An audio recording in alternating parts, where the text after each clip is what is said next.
I had no idea that I would be arrested, especially for a crime I didn't commit.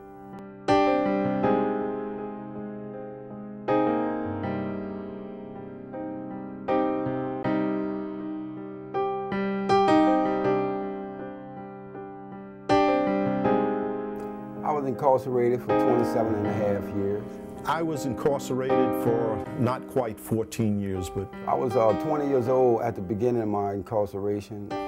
I was 36 years old at the time and had never even had a traffic ticket. I had no criminal history at all. I never pictured myself actually going to jail or being in trouble since, I wasn't out in what they call the criminal element. He informed me on the day of my arrest that he was indeed framing me for the murder of my wife to satisfy the public outcry for an arrest to be made. There was only one witness against us who was not an eyewitness, who did not actually see a crime committed. I worked in human resources. While I was working for Peterson is an oil ship, when they come in, I have to go down the bottom of them and clean all the oil out of them. I was living at Callio Project, and I recall waking up at this loud banging. It was a loud banging at the door. Bam, bam, bam. I was sentenced to life in prison. It's a mandatory sentence for second-degree murder, life in prison without pardon or parole, which in essence is a death sentence in Louisiana. Well, I was charged with second-degree murder, and the only sentence that you can receive for that crime is a mandatory life sentence. Well, the first day I arrived at Angola, it was real scary. I recall going to chow. Guy jumped out of the line, stabbed another guy in his neck. Everyone just kept walking as if nothing had happened.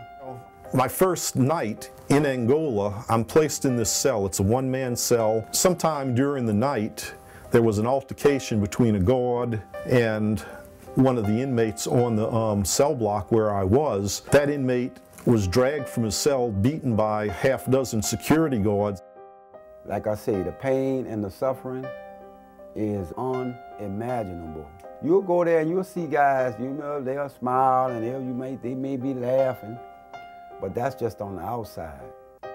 On the inside, when they're sitting in that dormitory and they can't get on that phone, they hear about something going on at their house or with their families, and they can't do nothing about it because that door ain't gonna open.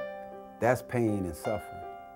Going to prison, it was terrifying, but even the nearly 1 year that I spent in parish prison when I was taken to the state penitentiary at Angola, I wasn't prepared for the terrifying aspects of being placed in a maximum security prison. I doubt that there was a single day of my incarceration where I didn't contemplate suicide.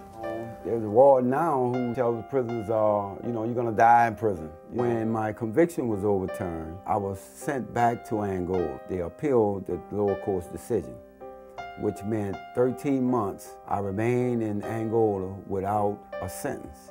I feel cheated in a lot of ways. I feel like the judicial system could have done a lot sooner than, 27 and a half years.